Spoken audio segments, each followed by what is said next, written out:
पूस की रात मुंशी प्रेमचंद हल्कू नाम का एक गरीब किसान था। दिन भर खेतों में काम करके भी उसके पास पहनने के लिए गर्म कपड़े नहीं थे। जाड़े की रात में उसे अपने खेत की रखवाली करनी थी ताकि जानवर फसल न चर जाएं। पत्नी मुन्नी बोली, आज मत जाओ, बहुत ठंड है। कोई ऊनी चादर होती तो ठीक था, लेकिन तुम्हारे पास तो पतली धोती ही है। क्यों अपनी जान जोखिम में डाल रहे हो? हल्कू बोला, अगर खेत की रखवाली न की तो सारी फसल नीलगाय चर जाएंगी। फिर घर में खाने को कुछ नहीं बचेगा। बेचारा हल्कू एक पुरानी चादर ओढ़कर अपने कुत्ते झबरा को साथ लेकर खेत की ओर चल पड़ा। रात गहराती गई। हवा और ओस की ठंडक हड्डियों को कंपा रही थी।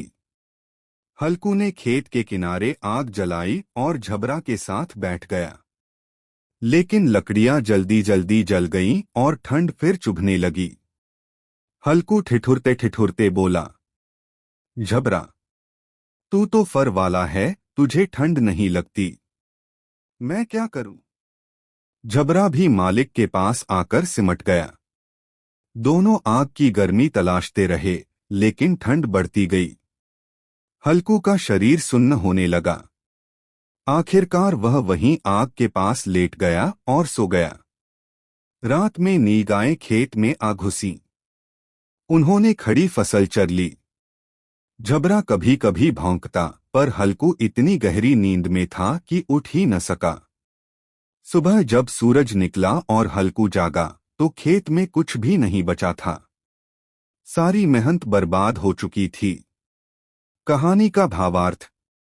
प्रेमचंद ने इस कहानी में दिखाया है कि गरीब किसान कितनी कठिनाइयों और लाचारी में जीता है। मेहनत करने के बावजूद वह अपने लिए बुनियादी सुविधाएं जैसे गर्म कपड़े भी नहीं जुटा पाता। उसकी हालत समाज की गरीबी और शोषण का सजीव चित्र है।